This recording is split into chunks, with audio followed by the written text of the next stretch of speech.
Active mode KTR కథ కంచికేనా వివాదాలు విమర్శలు ఆరోపణలతోనే కేటీఆర్ పాపం జైలు నుంచి బయటకు వచ్చాక యాక్టివ్ అయిన కవిత సోషల్ మీడియా ప్రజాక్షేత్రంలో అడుగులు అన్న అట్టర్ ఫ్లాప్ చెల్లికి కీలక పదవి అంటూ జోరుగా ప్రచారం కుమార్తె రంగంలోకి దింపుతున్న బీఆర్ఎస్ అధినేత కేసీఆర్ నెంబర్ 2 కూతురే అనే రీతిలో గులాబీ బాస్ ప్లానింగ్ అవసరమైతే వర్కింగ్ ప్రెసిడెంట్ కూడా ఇస్తారని టాక్ అంటూ చూస్తున్నాం.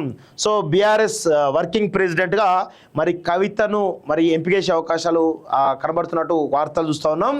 సో మరి దీనిలో మరి కేటీఆర్ రోల్ ఏ విధంగా ఉండబోతుంది అనేది కూడా ఒక చర్చ జరుగుతూ ఉంది. హరీష్ రావు రోల్ ఏ విధంగా ఉన్నది కూడా ఒక చర్చ బలంగా జరుగుతూ ఉంది.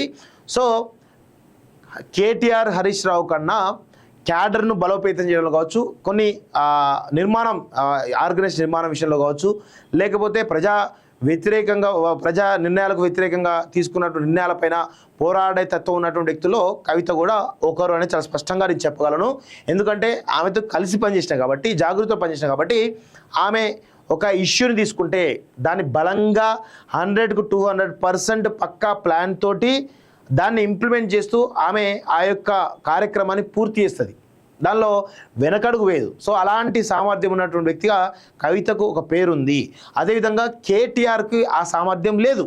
కవితతో పోల్చుకుంటే కేటీఆర్కి ఆ సామర్థ్యం లేదు. కానీ కవిత వర్సెస్ హరీష్ రావు ఇద్దరు చాలా బలంగా క్యాడర్ని తమ వైపు తిప్పుకుంటూ ప్రజల్లోకి బలంగా వెళ్తూ ప్రచారం కానీ, లేకపోతే కార్యక్రమాలు కానీ, లేకపోతే ఉద్యమ పోరాటాలు కానీ అన్ని రకాల అవకాశాలను వీళ్ళిద్దరూ పకడ్బందీ ప్లాన్ తోటి ఇంప్లిమెంట్ చేసే అవకాశాలు ఉంటాయి. కానీ కేటీఆర్కు ఆ విధానం ఏమీ ఉండదు.